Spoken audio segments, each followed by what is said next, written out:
ತುಮಕೂರಿನಲ್ಲಿ ಜೋರಾಗ್ತಾ ಇದೆ ಹೇಮೆಯ ಕಿಚ್ಚು.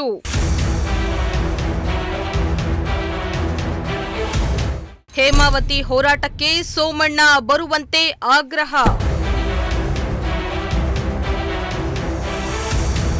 ತುಮಕೂರಿನಲ್ಲಿ ಹೇಮಾವತಿ ಲಿಂಕ್ ಕೆನಾಲ್ ವಿರೋಧಿಸಿ ದಿನದಿಂದ ದಿನಕ್ಕೆ ಕಿಚ್ಚು ಜೋರಾಗ್ತಾ ಇದೆ. ಹೇಮಾವತಿ ನೀರು ಮತ್ತೊಂದು ಜಿಲ್ಲೆಗೆ ಹರಿಸಿಕೊಳ್ಳಲು ಸಿದ್ಧವಾದ ಅವೈಜ್ಞಾನಿಕ ಪೈಪ್ಲೈನ್ ಕಾಮಗಾರಿಗೆ ಬಿಜೆಪಿ ಜೆಡಿಎಸ್ ನಾಯಕರು ಸೇರಿ ರೈತರು ಹೋರಾಟ ನಡೆಸ್ತಾ ಇದೆ. ಇದೇ ತಿಂಗಳ 31ರಂದು ತುಮಕೂರಿನಲ್ಲಿ ಬೃಹತ್ ಹೋರಾಟ ನಡೆಸಲು ನಿರ್ಧಾರ ಮಾಡಲಾಗಿದ್ದು, ಪ್ರತಿಭಟನೆಯಲ್ಲಿ ಕೇಂದ್ರ ಸಚಿವ ವಿ ಸೋಮಣ್ಣ ಭಾಗಿಯಾಗುವಂತೆ ಆಗ್ರಹ ಕೇಳಿಬಂದಿದೆ.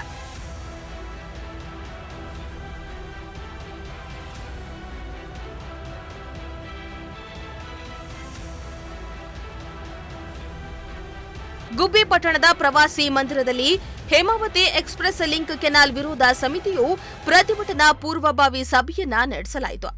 ರೈತ ಸಂಘ ಹಾಗೂ ಹಲವು ರಾಜಕೀಯ ಮುಖಂಡರು ಸಭೆಯಲ್ಲಿ ಭಾಗಿಯಾಗಿದ್ದು, ನಮ್ಮ ಪರ ಸಂಸದರು ನಿಲ್ಲೇಬೇಕು, ಹಾಗಾಗಿ ಈ ಹೋರಾಟದಲ್ಲಿ ಪಾಲ್ಗೊಂಡು ರೈತರಿಗೆ ಧೈರ್ಯ ತುಂಬುವ ಕೆಲಸ ಮಾಡಲಿ ಎಂದು ಮಾತುಗಳು ಕೇಳಿಬಂದಿವೆ.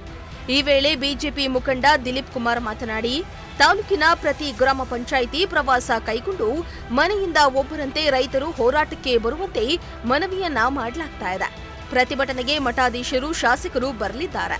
ಮುಖಂಡರ ಗೃಹ ಬಂಧನ ಮಾಡುವ ಪ್ರಯತ್ನ ನಡೆದರೆ ಉಳಿದ ರೈತರು ತಾಲೂಕಿನ ಹೆದ್ದಾರಿಯನ್ನ ಎಲ್ಲಂದರಲ್ಲಿ ಬಂದ್ ಮಾಡಿ ಬಿಸಿ ಮುಟ್ಟಿಸಬೇಕು ಎಂದು ಕರೆಯನ್ನ ನೀಡಿದ್ರು. ಶನಿವಾರ ಬೆಳಗ್ಗೆ 10 ಗಂಟೆಗೆ ಇಡೀ ತಾಲೂಕಿನ ಪ್ರತಿ ಗ್ರಾಮದಿಂದ, ಪ್ರತಿ ಮನೆಯಿಂದ ಜನ ಓಡಬೇಕು. ಈ ಹೋರಾಟ ಎಕ್ಸ್‌ಪ್ರೆಸ್ ಕೆನಾಲ್ ಕಾಮಗಾರಿ ಏನು ಪೊಲೀಸ್ ಅವತ್ತು ಅರೆಸ್ಟ್ ಮಾಡಿ ಹತ್ತಿಕ್ಕ ಕೆಲಸ ಮಾಡಿದರೆ ಇದನ್ನು ನಾವು ಬಂದ್ ಮಾಡ್ತೀವಿ.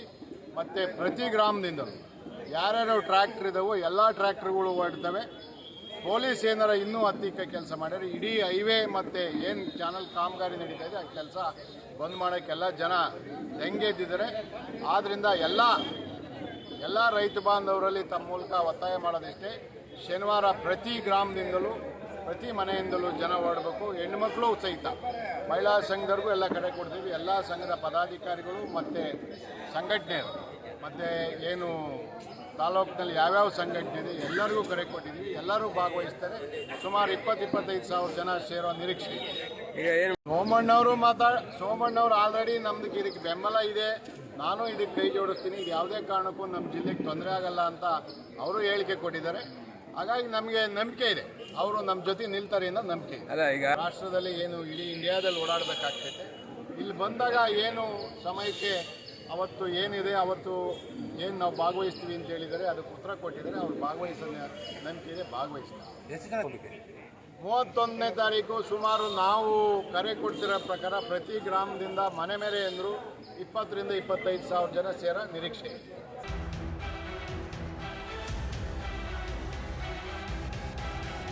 ಇನ್ನು ಜೆಡಿಎಸ್ ಮುಖಂಡ ಬಿಎಸ್ ನಾಗರಾಜು ಮಾತನಾಡಿ, ಚುನಾವಣೆ ಬಂದಾಗ ಪಕ್ಷ ಚಟುವಟಿಕೆ ಸಾಮಾನ್ಯವಾಗಿ ನಡೆಯುತ್ತೆ, ಆದರೆ ಈ ಹೋರಾಟ ಹೇಮಾವತಿ ನೀರಿಗಾಗಿ ನಡೆಸಬೇಕಾಗಿದೆ.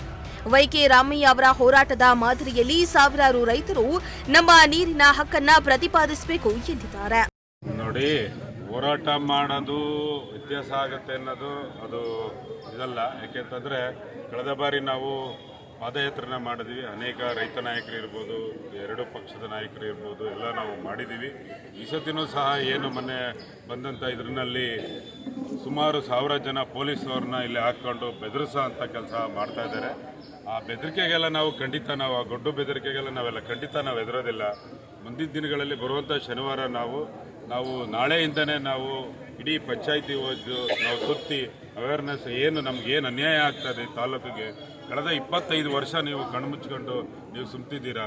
ಏನೋ ಬಂದಂಥ ಹೇಮಾವತಿನ ನಾವು ಬಿಟ್ಟುಕೊಟ್ರೆ ಮುಂದಿನ ದಿನಗಳಲ್ಲಿ ನಮಗೆ ಉಳಗಾಲ ಇಲ್ಲ ಅನ್ನೋದನ್ನ ನಾವು ಎಲ್ಲ ಪಕ್ಷಾತೀತವಾಗಿ ರೈತ ನಾಯಕರ ಜೊತೆ ಸೇರಿಕೊಂಡು ನಾವು ಅವ್ರಿಗೆ ತಿಳಿ ಹೇಳಿ ಈ ಬಾರಿ ಹೆಚ್ಚಿನ ಸಂಖ್ಯೆಯಲ್ಲಿ ನಾವು ಏನು ಪ್ರತಿಭಟನೆಯಲ್ಲಿ ಭಾಗವಹಿಸಿ ಯಾವುದಕ್ಕೂ ನಾವು ಬಗ್ಗೋದಿಲ್ಲ ಅಂತ ಈ ಸಂದರ್ಭದಲ್ಲಿ ನಾನು ಹೇಳ್ತಾ ಇದ್ದೀನಿ. ಆದರೆ ಇಚ್ಛಾಶಕ್ತಿ ಕೊರತೆ ವೈಕೆ ರಾಮಯ್ಯರು ಮಾಡಿ ಇವತ್ತು ತುಮಕೂರು ಜಿಲ್ಲೆ ರೈತರುಗಳನ್ನ ಉಳಿಸಿದ್ದಾರೆ. ಇವತ್ತು ಉಳಿಸಿರೋದಕ್ಕೆ ತೋಟ ತುಟಿಗೆ ಮಡಿಕೊಂಡು ರೈತರುಗಳು ಬೀದಿ ಬರೋಕ್ಕೆ ಹಿಂದೆ ಮುಂದೆ ನೋಡ್ತಾ ಇದ್ದಾರೆ. ಇದೇ 7-8 ವರ್ಷದಿಂದ ಏನು ಬರಗಾಲ ಬಂದು ತೊಂದರೆ ಅನುಭವಿಸಿದ್ರು ಆ ಥರ ಆದರೆ ಇಷ್ಟೊತ್ತಿಗೆ ರೈತರು ರಚಿಸಿದಳರು. ಆದರೆ ಮಲಗಬೇಡಿ, ಇದು ಭವಿಷ್ಯದ ರೈತರ ಭವಿಷ್ಯದ ದಿನ, ಭವಿಷ್ಯ ಹೇಮಾವತಿ ನೀರು ಏನು ಎಕ್ಸ್ಪ್ರೆಸ್ ಲಿಂಕ್ ಕೆನಲ್ ಮಾಡ್ತಾ ಇದ್ರಲ್ಲ, ಇದೊಂದು ಅವೈಜ್ಞಾನಿಕವಾದ ಕಾನೂನು. ತುಮಕೂರು ಜಿಲ್ಲೆ ರೈತರಿಗೆ ಮರಣ ಶಾಸನ ಆಗುತ್ತೆ. ದಯವಿಟ್ಟು ರೈತರುಗಳು ಬೀದಿಗೆ ಬರಬೇಕಾಗುತ್ತೆ. ಬೀದಿಗೆ ಬಂದರೆ ಇವತ್ತು ನಮ್ಮ ರೈತರ ಭವಿಷ್ಯ, ರೈತರ ಮಕ್ಕಳ ಭವಿಷ್ಯ, ನಾವು ಮುಂದಿನ ಯೋಚನೆ, ಮುಂದಿನ ಪೀಳಿಗೆ ಜನ ಬಗ್ಗೆ ನಾವು ಯೋಚನೆ ಮಾಡೋಕ್ಕಾಗುತ್ತೆ. ಅದರಿಂದ ವೈದ್ಯರಾಮಯ್ಯವರು ಈಗಲೂ ಇದ್ದಾರೆ. ಅದು ಇಚ್ಛಾಶಕ್ತಿ ಕೊರತೆಯಿಂದ ಇಲ್ಲಿ ತುಮಕೂರು ಜಿಲ್ಲೆಯಲ್ಲಿ ಸಮಸ್ಯೆ ಆಗ್ತಾ ಇದೆ. ನಮ್ಮಲ್ಲಿ ಇದ್ದಾರೆ, ಹೋರಾಟ ಮಾಡ್ತಾ ಇದ್ದೀನಿ ನಿರಂತರವಾಗಿ. ಮುಂದೆ ಹೋರಾಟ ಆಗುತ್ತೆ, ಯಾವುದೇ ಹಿನ್ನಡೆ ಆಗೋದಿಲ್ಲ.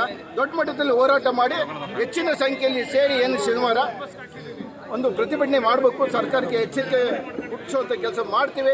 ಈ ಕಾಮಗಾರಿ ನಿಲ್ಲಬೇಕು ಅನ್ನೋದು ನಮ್ಮ ಭಾವನೆ. ಇದಕ್ಕೆ ನಮ್ಮ ಗುಬ್ಬಿ ತಾಲೂಕಿನ ಎಲ್ಲ ರೈತ ಬಾಂಧವರು ಹೆಚ್ಚಿನ ಮಟ್ಟದಲ್ಲಿ ಸಹಕಾರ ಕೊಡಬೇಕು ಅಂತ ಈ ಸಂದರ್ಭದಲ್ಲಿ ಮನವಿ.